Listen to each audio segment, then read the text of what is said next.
살롬, 하나님의 평강이 여러분의 삶에 함께 하시기를 기도합니다.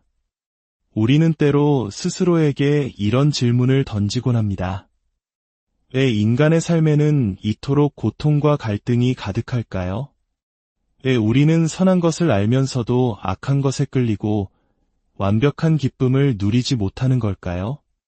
이 근원적인 질문에 대한 답을 찾아가는 여정, 오늘은 그 첫걸음으로 인간의 타락이라는 주제를 함께 묵상해 보고자 합니다. 이 채널을 통해 나누는 지혜와 성찰의 말씀들이 더 많은 분들에게 닿을 수 있도록 지금 이 영상을 주변에 공유해 주시고 구독과 좋아요로 함께 해주시면 감사하겠습니다. 여러분의 작은 동참이 누군가에게는 큰 위로와 빛이 될 수 있습니다. 주님의 이름으로 축복합니다. 우리는 지난 시간 하나님께서 처음 창조하신 인간의 모습에 대해 살펴보았습니다. 하나님의 형상대로 지음받은 존재, 그의 인격과 본성은 하나님과 깊이 교제하며 그 영광을 반사하는 거울과도 같았습니다. 슬픔도 근심도 없이 에덴 동산의 풍요로움을 누리며 지극한 행복 속에 살았습니다. 그의 내면은 원래의 의로움, 즉 원의 로 가득 차 있었고 그의 도덕적 상태는 그가 교제하던 하나님과 완벽하게 조화를 이루었습니다. 성경이 우리에게 보여주는 태초의 인간은 이처럼 눈부시게 영광스러운 존재였습니다. 하지만 오늘날 우리가 마주하는 세상과 인간의 모습은 어떻습니까?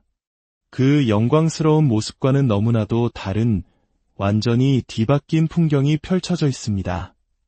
그렇다면 우리는 당연히 이 질문 앞에 서게 됩니다. 대체 무엇이 이 끔찍한 변화를 만들어냈는가? 현재 우리가 겪는 도덕적, 영적, 심지어 육체적인 고통의 상태를 보며 우리는 완전히 다른 현상들과 마주합니다. 삶과 죽음의 문제, 그리고 이 세상에 만연한 인간 본성의 어두운 측면들, 예수 그리스도의 복음을 전하기 위해 우리는 반드시 이 질문에 먼저 답해야 합니다. 인간에게 무슨 문제가 있는가? 왜 우리에게는 구원이 필요한가? 인간론과 죄론을 피해갈 수는 없는 것입니다. 물론 인류의 역사 속에서 세상은 나름의 방식으로 이 문제에 대한 해답을 제시해왔습니다. 선과 악은 본래부터 삶의 본질적인 두 요소라고 주장하는 이원론적 사상도 있었습니다. 선을 주관하는 신과 악을 주관하는 신이 따로 존재하며 이 둘의 투쟁이 바로 세상이라는 설명입니다. 하지만 성경은 이러한 가르침을 지지하지 않으며 우리의 삶을 깊이 성찰해 보아도 이 설명으로는 충분하지 않음을 알 수 있습니다. 또 다른 설명은 진화론에 근거합니다. 인간은 결국 고등 동물일 뿐이며 우리가 죄라고 부르는 것은 단순히 동물적 본성이 발현되는 것뿐이라는 주장입니다. 하지만 우리는 이미 창조론을 통해 인간이 동물과 근본적으로 다른 하나님의 형상대로 지음받은 특별한 존재임을 확인했습니다. 어떤 이들은 죄나 악을 일종의 저항으로 설명하기도 합니다. 마치 근육을 키우기 위해 무거운 것을 들어야 하듯 하나님이 인간의 성장을 위해 극복해야 할 장애물로 악을 허락하셨다는 것입니다. 또 다른 이론은 악을 결핍으로 봅니다. 지식의 결핍, 이해의 결핍, 즉 죄는 악한 무언가가 존재하는 것이 아니라 선한 무언가가 부재하는 상태라는 것입니다. 그래서 더 많은 교육과 지식으로 인간을 계몽하면 죄의 문제는 사라질 것이라고 말합니다. 이처럼 인간은 성경의 명확한 가르침을 피하기 위해 수많은 이론과 상상을 만들어냈습니다. 그러나 그 어떤 이론도 스스로를 온전히 증명하지 못했습니다. 이 모든 세상의 설명들과는 대조적으로 성경은 우리에게 인간의 타락이라는 교리를 제시합니다.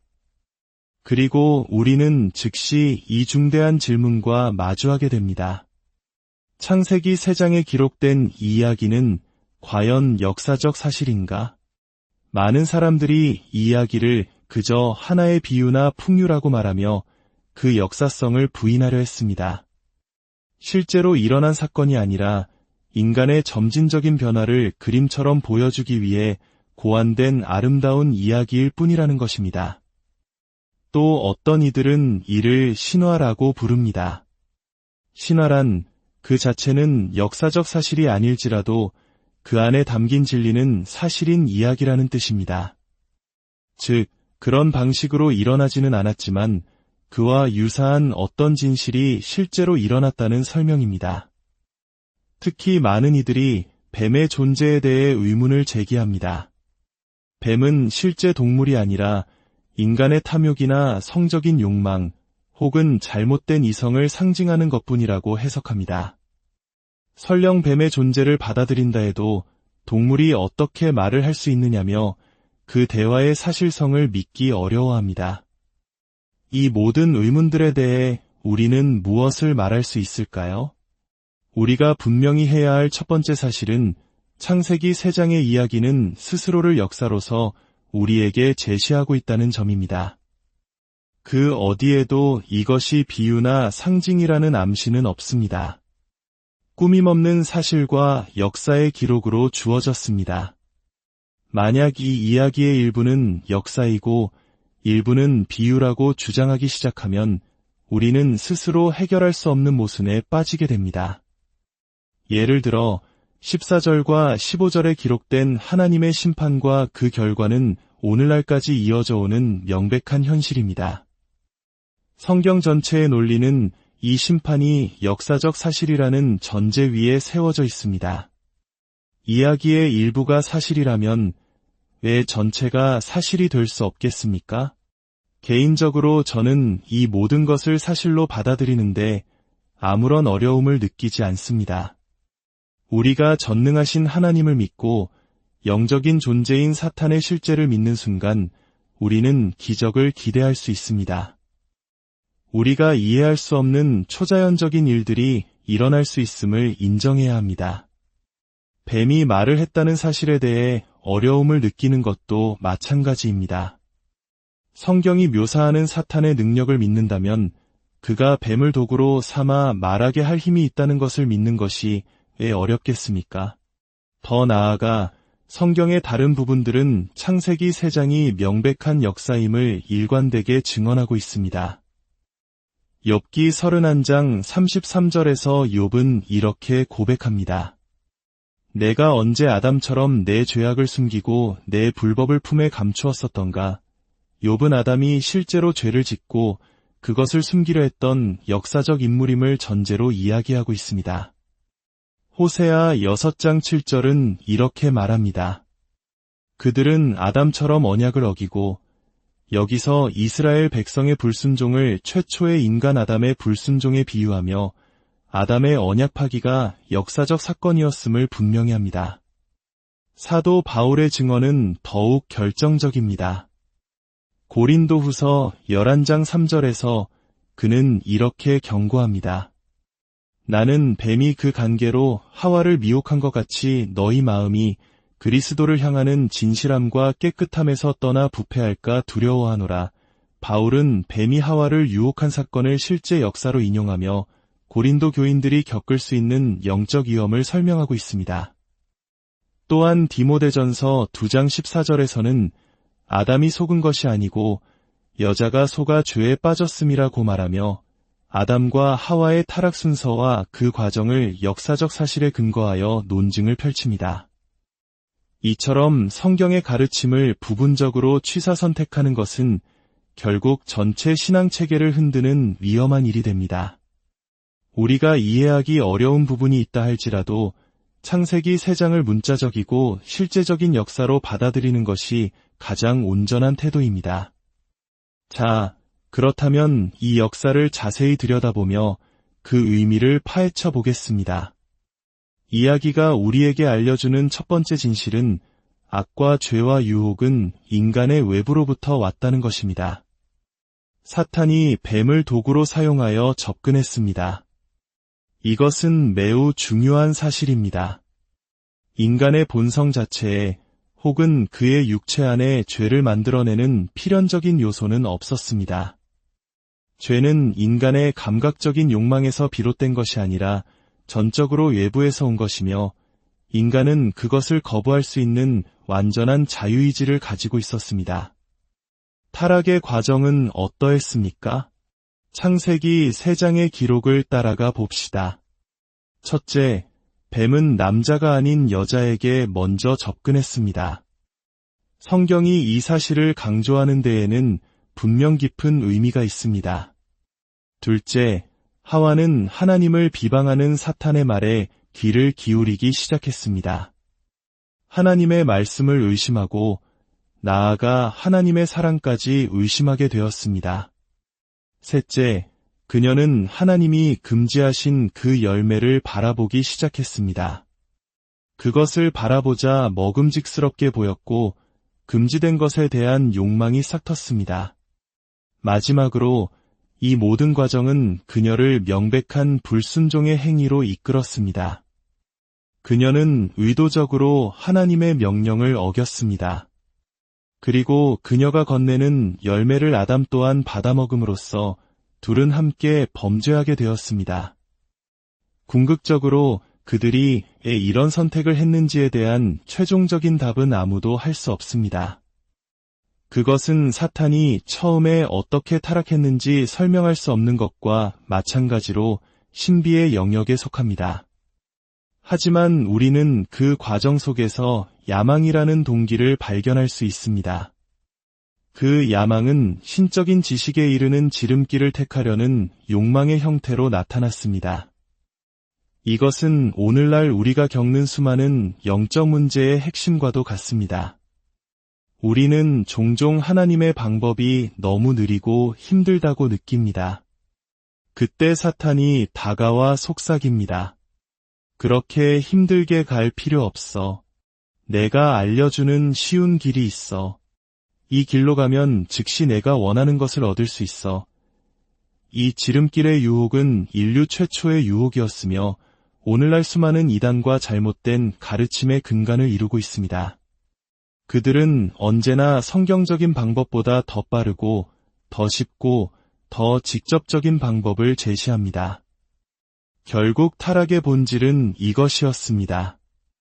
인간이 하나님의 뜻에 복종하기를 거부하고 자신의 삶의 주인이 하나님이심을 인정하지 않은 채 스스로 자신의 인생을 결정하겠다는 교만이었습니다.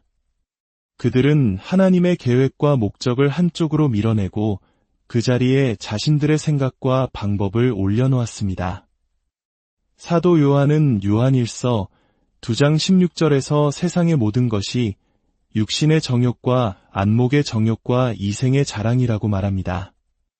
이는 창세기 3장의 유혹과 놀랍도록 일치합니다. 먹음직스러워 보였던 열매, 보기에 탐스러웠던 나무, 그리고 하나님처럼 되고자 했던 야망.